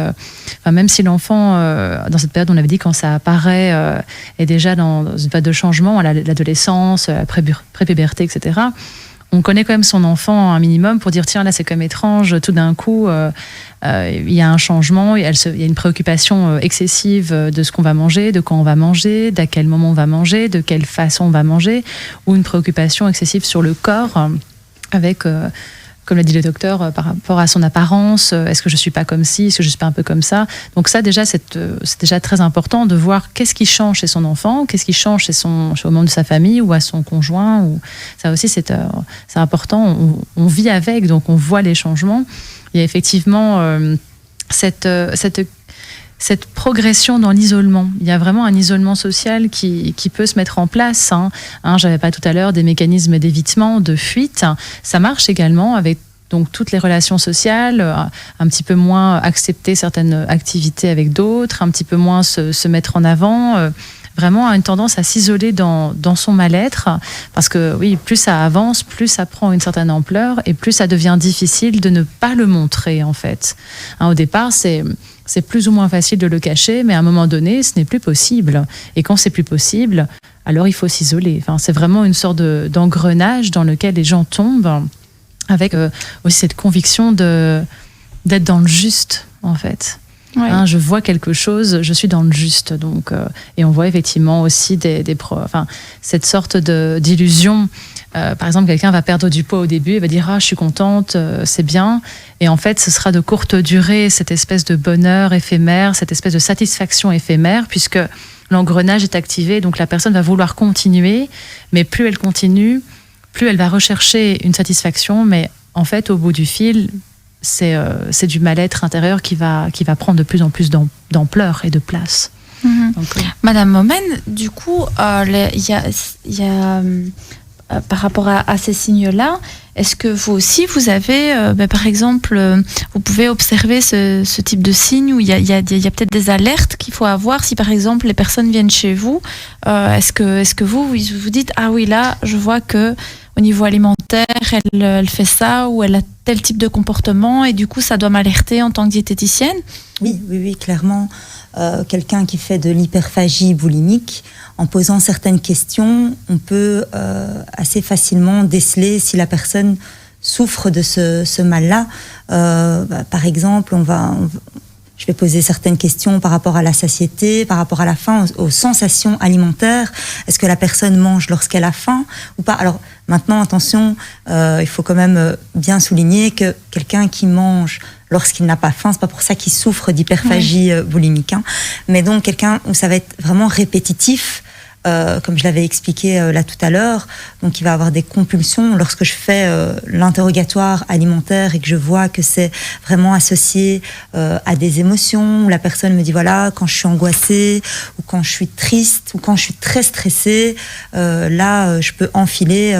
J'avais une jeune femme d'une vingtaine d'années qui me disait oui, dès que je suis stressée ou angoissée, je mange 2 paquets de biscuits très rapidement, très vite, et puis je suis enfin voilà. Mais j'ai envie de vomir, je me sens pas bien. Exactement. Oui, c'est vrai que via un interrogatoire alimentaire, c'est déjà, on peut déjà déceler cela, on peut déjà remarquer en posant certaines questions. Et ça vous arrive alors d'inviter peut-être parfois la famille ou l'entourage, ou alors est-ce que vous référez peut-être à des psychologues ou aux médecins? Oui, donc c'est vrai que la prise en charge, il est important qu'elle soit pluridisciplinaire ou au moins holistique, c'est-à-dire où on va tenir compte des émotions de la personne, on va travailler en équipe, que ce soit avec la psychologue, on peut également utiliser avec le médecin aussi bien sûr, mais il y a d'autres méthodes, d'autres outils qui peuvent également être utilisés, comme la danse, le yoga, la pleine conscience, où là on peut également aiguiller la personne à expérimenter ce genre d'expérience qui peut finalement l'aider à se reconnecter à son corps, à mieux gérer ses angoisses. Une des méthodes que j'utilise en consultation, c'est simplement la respiration. Quand je dis simplement, il y a beaucoup de gens qui ne savent pas respirer. Pourtant, la respiration, elle est essentielle à la vie. Et la respiration peut déjà être respirée d'une certaine manière, peut déjà être un outil qui va être utilisé pour la gestion de l'angoisse et qui peut aider la personne à se calmer. Ça peut être d'autres formes de thérapie qui sont pas très connues finalement et qui peuvent être vraiment très très intéressantes pour ce genre de personnes. Et oui, effectivement, la famille va avoir son rôle à jouer, notamment au niveau de la cuisine, si c'est la maman qui cuisine ou le papa qui cuisine. On va faire intervenir, que ce soit sous forme d'atelier de cuisine. Plutôt de manière ludique, parce que c'est vrai que le risque, en général, moi j'ai peut-être un stéréotype sur les diététiciennes, mais je me dis que quand on va vous voir, vous nous dites, écoute, voilà, ce serait bien que tu manges ça, une petite liste, etc. Non, c'est pas comme ça que ça marche. D'ailleurs, une des choses que l'on fait en consultation, en tout cas que moi je fais, c'est d'abord prendre la personne dans sa globalité. Et je pense que c'est vraiment important parce que finalement la personne vient nous voir, oui, pour son alimentation, mais son alimentation, ce n'est pas elle. Vous comprenez ce que je veux dire ? Il y a d'autres facteurs dont on va tenir compte. Son hygiène de vie de manière générale, son état émotionnel du moment. Et alors jamais, et même pour les autres types de patients, jamais interdire un aliment. Jamais, parce que plus on va interdire quelque chose, plus on va augmenter le désir. Et surtout dans les troubles du comportement alimentaire. Alors comment on fait ? Parce que par exemple moi j'aime trop le chocolat aux noisettes, hein. C'est mon petit truc et tout. On se fait plaisir. Alors voilà, on se fait plaisir et tout ça, mais des fois c'est un peu exagéré. Donc si par exemple on est dans un processus de dire bon, pour ma santé je dois quand même perdre du poids parce que c'est pas bon pour ma santé, etc. Alors du coup comment on fait ? Enfin on se dit on continue à manger, mais on va scinder peut-être. Alors c'est ça que vous faites ? Comment vous organisez pour ça ? Il y a un des outils que j'utilise, c'est l'alimentation en pleine conscience. C'est-à-dire que la personne, elle va manger, mais elle va prendre le temps de s'installer. Souvent, quand la personne mange ce type d'aliments, c'est vite fait, debout, entre la cuisine et le salon. On ne prend pas le temps de savourer. C'est très, très basique, mais ça marche. Ouais, déjà, prendre le temps de s'installer, de faire un beau plateau, de déguster ce que l'on mange, ça fonctionne. Puis il y a d'autres astuces. Déjà, manger pour les personnes qui ont des troubles de l'hyperphagie boulimique, c'est de manger entre la faim et la satiété. C'est reprendre conscience de ces sensations alimentaires. On vit dans un monde où on est déconnecté. Ouais. On est connecté à son téléphone, à son ordinateur, mais à soi, finalement, on ne l'est pas assez. Oui, clairement. Et là, c'est vraiment... C'est hyper important d'essayer de se reconnecter à soi-même, et on le verra donc, chers auditeurs, dans la suite de l'émission. On va faire une toute petite pause. Je vous dis à tout de suite, chers auditeurs. Dans Santé pour tous, nous parlons d'anorexie et de boulimie. Voilà, nous sommes de retour, chers auditeurs. Nous parlons d'anorexie et de boulimie dans Santé pour tous sur Arabelle FM. Je suis avec mes invités qui sont des spécialistes dans leur domaine. Donc, nous avons un médecin, une psychologue et une diététicienne. Alors, je reviens vers justement notre docteur Dubois. Que peuvent faire les parents lorsqu'ils observent des symptômes de troubles du comportement alimentaire chez leurs enfants ? Mais je pense que une première chose, c'est d'être vraiment ouvert au dialogue, et ce qu'on avait mentionné tout à l'heure, c'est le non-jugement, que le jeune se sente accueilli dans ce qu'il vit et pas condamné ou mal vu par ses parents, et donc être juste là pour accueillir ce qui se passe. Et on disait que les familles sont parfois désemparées, même souvent, face à un enfant qui souffre de troubles de la conduite alimentaire. Il y a souvent un sentiment d'impuissance parce qu'on ne sait pas trop comment aider et quoi faire. Et puis il y a parfois un sentiment de culpabilité aussi, en se disant mais qu'est-ce que j'ai raté, qu'est-ce que j'ai fait pour que mon enfant souffre d'un trouble comme celui-là. Et il faut trouver, et ça c'est pas facile, ce juste équilibre entre à la fois ne pas forcer le jeune à s'alimenter, parce que ça peut faire plus de tort que de bien, ça peut vraiment le braquer, et en même temps suivre son instinct de parent, de dire oui, mais pour être en bonne santé il faut quand même qu'il mange un minimum, et donc là aussi c'est pas toujours évident, et c'est essayer de tomber ni dans un excès ni dans l'autre, et trouver cette posture juste qu'on mentionnait tout à l'heure, et puis ne pas oublier qu'il vaut mieux aller poser la question à un professionnel et quitte à être rassuré plutôt que de passer à côté de quelque chose, surtout puisqu'on le disait tout à l'heure, plus on laisse les choses s'installer, plus ce sera difficile de venir déconstruire des mécanismes et des comportements qui sont vraiment ancrés chez le patient. Et donc, ne pas hésiter à aller voir un professionnel de la santé. Et puis, si jamais ce professionnel pense que la situation est déjà très sérieuse au moment où il est consulté et qu'il propose une hospitalisation, eh bien, il faut faire confiance à cette personne-là et laisser son patient, son enfant, se faire hospitaliser. Bien sûr, ce sont dans des cas, je dirais, plus extrêmes, mais je trouvais important de le dire. Parfois, on n'a pas envie, on a peur, ou l'enfant n'a pas envie, mais il faut bien vous dire que si un professionnel de la santé estime que c'est nécessaire, il faut se dire que pour le bien de son enfant, il faut pouvoir, alors à ce moment-là, faire appel à tout ce qui peut être mis en place dans le cadre d'une hospitalisation. Oui. Alors, Madame Ogonovski, pourriez-vous, par contre, vous nous expliquer qu'est-ce que le dysmorphisme et peut-être en quoi il a un rapport avec les troubles du comportement alimentaire? Parce que ça, c'est aussi un des symptômes qu'on peut retrouver dans les troubles du comportement alimentaire. Tout à fait. C'est vrai que le dysmorphisme, en fait, c'est un trouble psychologique de la perception du corps. C'est-à-dire que cela consiste à ne pas voir son corps tel qu'il est en réalité. Donc, on a une autre réalité de son corps. Par exemple, on peut se voir trop gros, trop volumineux, alors qu'on est plutôt avec un poids normal ou un poids même en dessous de la normalité, donc assez inférieur. Ou même à l'inverse, il y a des personnes qui se voient, on va dire, plutôt normales, plutôt minces, alors qu'elles sont un petit peu plus au-dessus de la moyenne. Donc c'est vraiment une vision erronée qui peut conduire à développer, donc, en tout cas, c'est parfois un des premiers signes aussi. Donc c'est compliqué de dire est-ce que ça développe ou pas. C'est plutôt, je dirais, un signe qui montre qu'il y a déjà un début de quelque chose, en tout cas, et qui peut s'accentuer au fur et à mesure que le trouble évolue, donc avec la personne. Donc voilà, ça peut conduire à une certaine obsession par rapport à son corps, et on lui trouve... Oui, si on se trouve trop gros, du coup, on va vouloir maigrir encore plus, et ça ne s'arrête jamais, parce qu'on aura toujours l'impression d'être trop gros, et c'est ça qui fait qu'il y a une chronicité dans l'installation des symptômes. Oui, tout à fait. Voilà. Surtout que ça se joue... il n'y a jamais de limite, finalement. Comme c'est une impression qui est erronée, elle ne va pas tout d'un coup devenir juste dès qu'on a perdu quelques kilos. Non. Donc, même après avoir perdu quelques kilos, on pense toujours qu'on est trop gros, etc. Donc c'est ça qui est un petit peu compliqué. Docteur Dubois, vous pourriez peut-être nous éclairer sur les conséquences de ces troubles, mais sur l'organisme? Tout à fait. Oui, il y a des signes objectifs qui peuvent être remarqués et qui peuvent du coup nous mettre sur la voie de ce diagnostic. Déjà, le plus flagrant, c'est la perte de poids.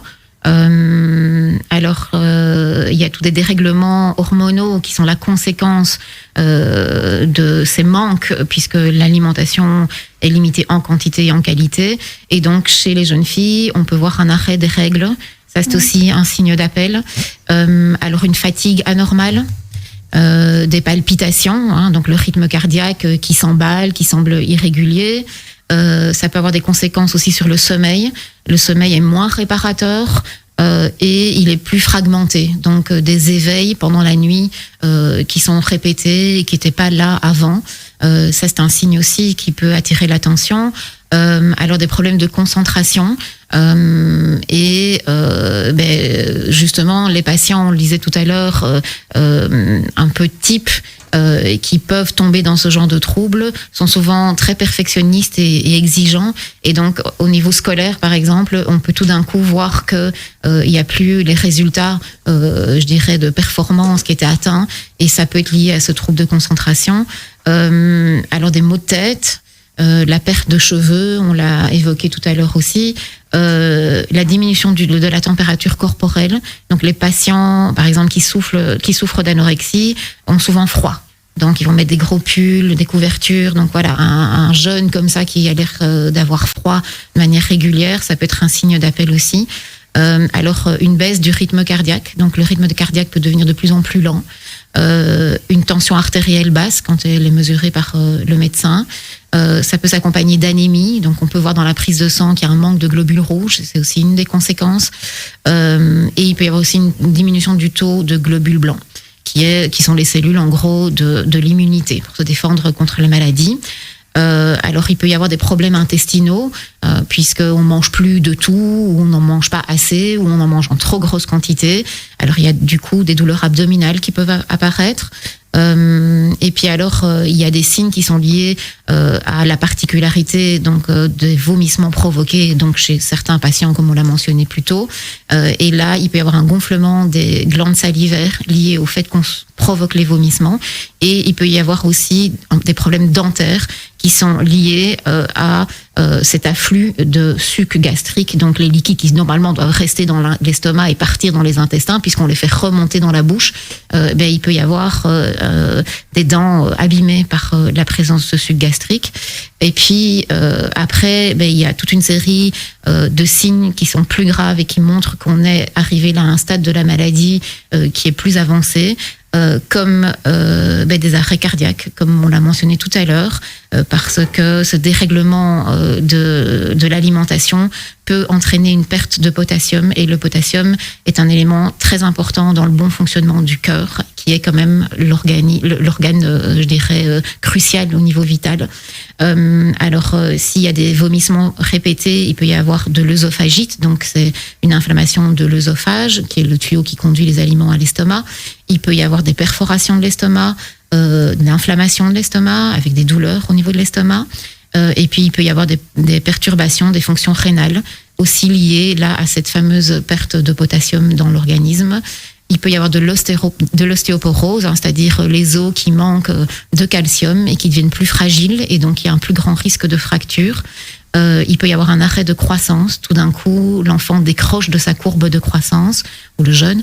Et puis, le fait que les règles soient arrêtées chez les jeunes filles, si ça se passe de manière prolongée, il peut y avoir un impact sur la fécondité. Et donc, ça peut engendrer des problèmes de fertilité plus tard, quand la femme aura envie d'avoir des enfants, si elle en a envie. Oui, donc on voit que c'est quand même un trouble qui peut avoir un gros impact sur la santé et sur l'organisme. C'est quand même assez impressionnant, je trouve. Du coup, Madame Momen, plus au niveau diététique, quelles sont les carences alimentaires qu'on va retrouver chez les patients qui souffrent de ce type de pathologie ? Alors ça rejoint beaucoup ce que le docteur vient d'évoquer. Effectivement, des carences en calcium, parce que les produits laitiers ne seront plus consommés. C'est des aliments qui rebutent les personnes qui souffrent de troubles du comportement alimentaire, notamment l'anorexie et la boulimie. Bon, pour la personne boulimique, effectivement, elle mange de manière excessive, mais elle se fait vomir. Donc elle ne garde pas ses nutriments, en tout cas une grande partie, elle ne les garde pas. Donc de l'ostéoporose, donc là ça va être une fragilité osseuse. Il faut savoir que notre capital osseux, on se le constitue jusqu'à 20-25 ans. Et si ça ne se fait pas à ce moment-là, la personne va souffrir d'une fragilité osseuse, d'un risque beaucoup plus élevé de fracture également. Alors ça peut induire aussi, comme ces personnes-là ne mangent pas des féculents, des légumes secs, donc tout ce qui est lentilles, pois chiches, donc ils vont avoir une carence, en fait tout ce qui est régime restrictif. Ces personnes-là vont souffrir d'un manque de vitamine B1. Par exemple. Et donc là, à ce moment-là, elle va perdre l'appétit. Donc déjà, elle se prive. Donc ça va finalement accentuer ce cercle vicieux parce qu'elle manque de cette vitamine. Donc elle va manquer d'appétit. Elle va perdre du poids beaucoup plus vite. Va avoir des douleurs au niveau du ventre, de la poitrine, des problèmes de constipation, des troubles du sommeil, un peu comme l'a évoqué, sauf qu'ici... J'explique peut-être un peu plus en détail à quoi c'est dû. Problème d'anxiété. Alors l'anxiété, le docteur nous en parlait par rapport à l'intestin, où il y a des troubles de l'intestin. Faut savoir que environ entre 80 et 90% de la sérotonine, qui est le neurotransmetteur, le messager du bien-être, est fabriquée au niveau de l'intestin. Donc si on a un intestin en mauvaise santé, il va y avoir un manque de sérotonine, et donc beaucoup plus de problèmes d'anxiété, de dépression, de troubles de l'humeur suite à cela. Il y a énormément de conséquences à ces troubles du comportement alimentaire. Le zinc, comme on en a parlé également là tout à l'heure, donc où la personne va avoir finalement une perte des saveurs. Donc elle va plus goûter de la même manière. Et puis il faut savoir aussi que le zinc aide à contrôler les fringales. Et donc, la personne qui est boulimique, ça va accentuer son côté compulsion alimentaire. Oui. Et Madame Ogonowski, par contre, au niveau psychologique, alors, quel impact ça peut avoir au niveau de l'image de soi et du rapport au corps ? C'est vrai qu'on avait parlé un peu tout à l'heure que la beauté d'un corps ne se situe plus dans sa santé, dans sa forme de santé, mais plutôt dans son aspect extérieur. Donc être mince, être plus athlétique, être plus dessiné, plus fin, ça implique aussi que voilà, cette vision actuelle a comme conséquence qu'on a une impression, enfin en tout cas ces personnes ont une impression que le corps ou des parties de celui-ci sont d'une taille anormale ou disgracieuse, hein, c'est ce qu'on appelle aussi la dysmorphophobie. Donc vraiment quelque chose de pas possible en fait, de tout à fait à cacher. Avec aussi cette impression que le corps n'est pas beau, qu'il est laid, qu'il y a plein d'imperfections visibles et que de ce fait, il est plus sujet au jugement et aux moqueries. Alors on avait parlé tout à l'heure justement de ce cercle vicieux avec les émotions et avec ce problème d'estime de soi, de confiance, mais ça vient justement se greffer un petit peu là-dessus, puisque justement si vous avez une faible estime et une faible confiance en vous, et que vous avez l'impression d'avoir des parties difformes ou des parties pas gracieuses ou esthétiques, ça va renforcer encore plus ce manque de confiance, puisque l'aspect extérieur, parce qu'on avait parlé tout à l'heure du profil type plus ou moins, est important. Il y a cette importance on se définit parfois, une identité peut se définir par son aspect extérieur.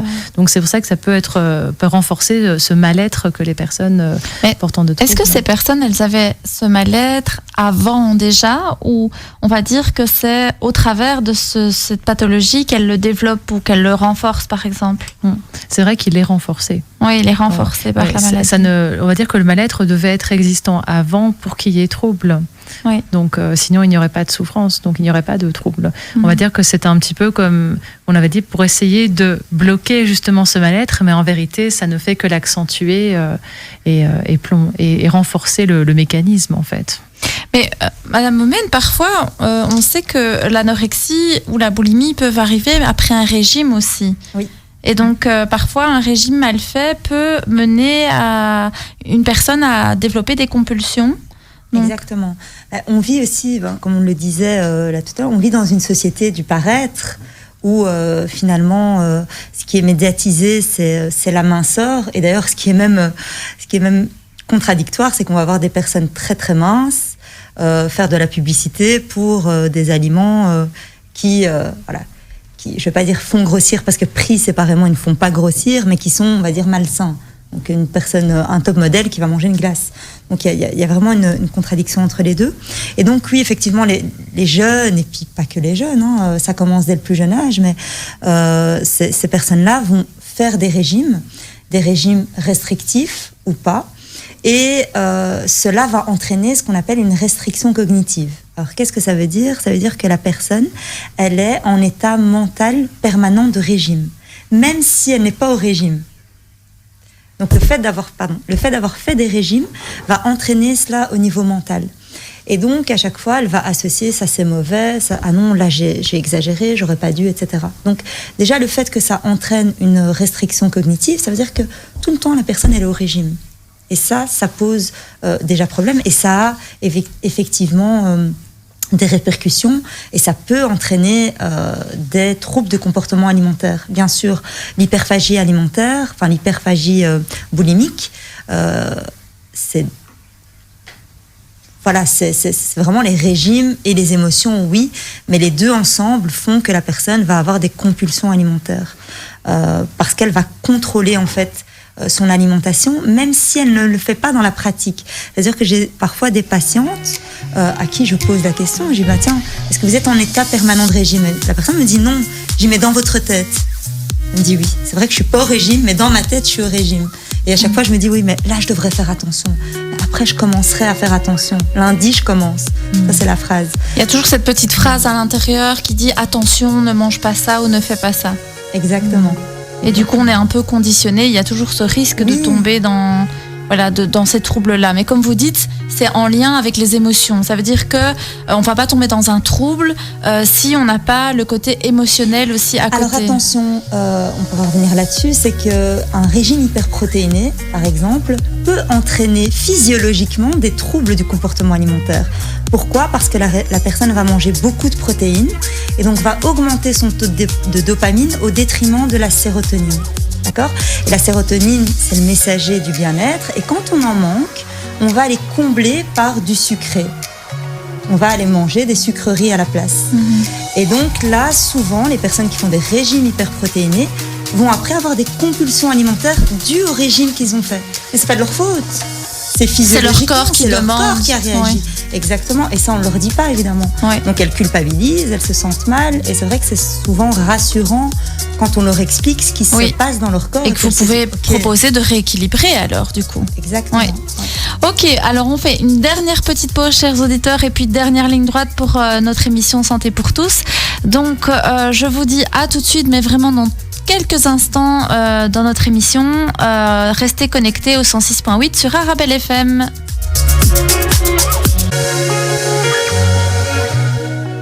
Voilà, chers auditeurs, dernière ligne droite. Nous sommes avec vous aujourd'hui. Nous parlions d'anorexie et de boulimie, donc avec nos spécialistes. Il nous reste quelques instants. N'hésitez pas à nous poser vos questions via mon compte Instagram Leblic Virginie LEBLICQ, via mon compte Snapchat si vous voulez aussi aller à la limite, et sinon par la page Facebook de l'émission Santé pour tous official.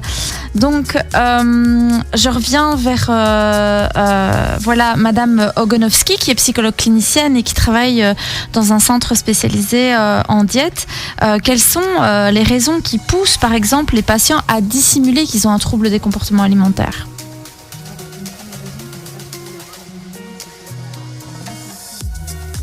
Ah, je pense qu'on a oublié d'allumer les micros. Ah oui. Voilà, c'est fait. Vous pouvez y aller. Qu'est-ce que je disais ? Oui. C'est perturbant. Un petit peu, mais ça va aller.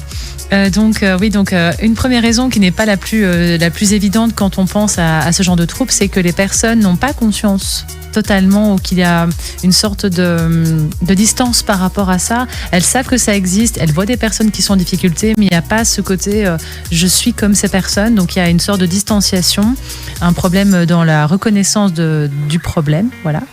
Il y a bien entendu la honte de la situation, la honte de la souffrance, avec la peur du jugement, la peur de la critique, la peur d'être complètement incompris et d'être rejeté. Parce que voilà, c'est très difficile de partager ce qui se passe, vu que les personnes ne savent pas exactement non plus ce qui se passe. Donc pour en mettre des mots dessus, il faut déjà comprendre. Donc ce n'est pas vraiment très évident. Puis voilà, quand on vit avec un trouble et avec d'autres personnes, elles ne sont pas toujours non plus très au fait. On en avait parlé de cette ignorance. Donc voilà, ça ne pousse pas non plus à se dévoiler facilement sur ce sujet. Mais c'est aussi un grand sentiment de culpabilité. Ça, vraiment, c'est ce qu'on retrouve le plus chez les patients. Il y a vraiment un sentiment, je suis fautif, je suis coupable, c'est de ma faute si j'en suis là. Et donc, voilà aussi ce qui fait que c'est dur de demander de l'aide. C'est dur de dire, voilà, j'ai besoin qu'on m'éclaire, j'ai besoin qu'on m'aide à faire quelque chose. Donc ça, c'est important à en tout cas avoir à l'esprit. Et voilà, comme... Vous organisez aussi des thérapies familiales, parce que je me dis, si le patient culpabilise comme ça, je suppose que c'est quand même important que parfois on parle avec l'entourage familial et qu'on puisse dire, écoutez, ne le faites pas culpabiliser, il faut l'accompagner dans cette maladie, c'est quand même une maladie, et voilà. Oui, surtout que souvent la personne est un peu désignée comme le problème dans la famille. Il y a ce côté où on ne voit même plus ce que la personne est. Voilà, c'est juste la personne qui a un trouble. Ce n'est plus la fille de, la sœur de, la copine de, la fille de, ou enfin ça peut être aussi un garçon. C'est une telle est malade, quoi. Voilà, c'est un tel est malade, et elle ne se définit que par cette maladie. Donc c'est important de pouvoir inclure la famille dans le processus pour qu'il y ait une prise de conscience des difficultés, de communication aussi par rapport à ce qui se passe, mais même peut-être en général aussi, peut-être des problèmes de difficultés de communication qui ont peut-être favorisé aussi, renforcé le trouble.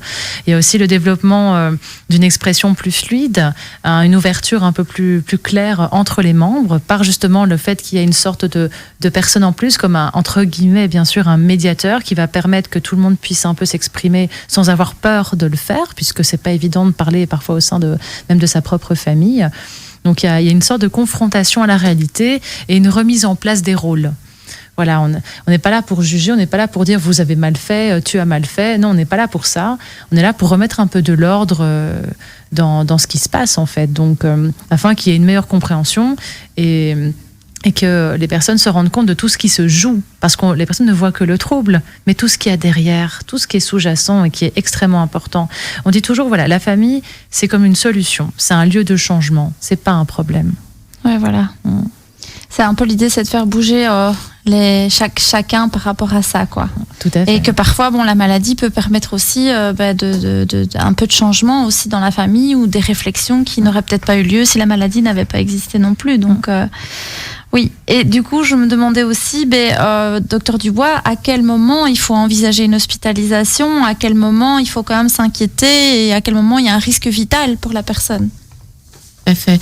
Alors, je pense que cette décision et cette proposition d'hospitaliser, elle se fait, je dirais, après une évaluation et elle peut survenir soit s'il y a déjà des choses qui ont été mises en place d'une manière ambulatoire, c'est-à-dire avec le jeune ou la jeune qui reste dans sa famille à la maison, mais qui va à diverses consultations dans des équipes pluridisciplinaires par exemple, et qu'on se rend compte que tout ce qui a été mis en place là n'est pas suffisant, que le temps passe, que la situation ne s'améliore pas ou qu'au pire elle s'aggrave. À ce moment-là on peut être amené à proposer une hospitalisation, ou bien quand la première consultation se fait déjà à un stade très avancé de la maladie, où à la première consultation, on se rend compte qu'il y a déjà des signes de gravité qui font que on ne va pas pouvoir envisager une prise en charge ambulatoire. Il faut tout de suite commencer par une hospitalisation. Heureusement, ce sont des cas assez rares. Et donc, l'évaluation qu'on va faire en consultation va se baser, je dirais, sur 2 axes. L'axe qui comprend tout ce qui peut être objectivé, donc tous les signes physiques, et un autre axe qui est un axe plutôt psychosocial. Alors par rapport aux éléments physiques, si on se rend compte que le poids de la personne est inférieur à 75% du poids qu'elle devrait avoir quand on tient compte de son âge et de son sexe, et qu'on est 75% en dessous de ce chiffre qui est l'IMC, qui est l'indice de masse corporelle, qui est quelque chose dont les auditeurs ont peut-être déjà entendu parler. C'est le fruit d'un calcul entre la taille et le poids en tenant compte du sexe de la personne. Voilà, si on se rend compte qu'on est de manière importante, c'est-à-dire avec 75% de ce chiffre-là, à ce moment-là, il faut hospitaliser. Si on voit que la perte de poids s'est précipitée dans les 3 derniers mois et que la personne a perdu plus de 10 kilos en 2-3 mois, là on voit qu'il y a un coup d'accélérateur, il faut intervenir du coup autrement. Si la température corporelle de la personne est inférieure à 35,5 degrés, là aussi, on l'avait cité plus tôt, ça c'est un signe d'appel et d'urgence. Si on a une fréquence cardiaque en dessous de 45 battements par minute, si on a une tension artérielle systolique, donc c'est le premier chiffre quand on entend par exemple une tension normale, on dirait que c'est 12,8, mais si le premier chiffre, le 12, est en dessous de 8, ça c'est un signe aussi d'alarme. Et si lorsque le médecin a fait la prise de sang, on se rend compte qu'il y a un potassium trop bas, vu les conséquences qu'on a déjà citées plus haut sur le fonctionnement du cœur, mais là aussi ça c'est un signe qui est sans appel et qui fait qu'il faut hospitaliser la personne. L'autre axe, c'est l'axe psychosocial. C'est si on se rend compte que les comportements de la personne la mettent en danger de manière immédiate, c'est-à-dire avec des tendances suicidaires par exemple, ou de l'auto-agression, bien sûr il faut mettre la personne à l'abri et éviter qu'elle se mette en danger elle-même de manière aiguë. Et donc à ce moment-là, l'hospitalisation est aussi quelque chose à proposer. Et aussi, si on voit qu'il y a une crise vraiment aiguë dans l'environnement, que la famille n'en peut plus ou qu'il y a un épuisement, l'hospitalisation peut aussi être proposée. Alors vous demandiez s'il y a un risque vital, mais oui, il y a un risque vital, on l'a déjà aussi cité tout à l'heure. Il faut se dire que il y a 5 à 15% de décès dans le décours de ces maladies, ce qui est quand même beaucoup. Ce décès survient suite soit à la dégradation physique de la personne à qui il manque toutes sortes d'éléments puisque l'alimentation a été fortement perturbée, soit le décès survient suite à un suicide en fait, parce que la personne est découragée, elle se sent impuissante, elle n'en peut plus et elle décide d'en finir avec la vie. Oui, c'est vraiment terrible comme maladie, et d'où l'importance de vraiment pouvoir en parler, de pouvoir le détecter, d'aller chercher de l'aide auprès des professionnels. Je me demandais, Madame Momen, mais comment finalement on doit jongler avec les différentes familles d'aliments, enfin, comment on fait lors de la prise en charge des patients qui ont ce type de troubles. Vous disiez tout à l'heure, vous nous avez un petit peu dit, oui, il faut se reconnecter un tout petit peu avec ses ressentis. On a déjà des diététiciennes qui sont venues sur le plateau qui nous disaient oui, par exemple, il faut différencier la faim de l'envie. Ce sont deux choses complètement différentes.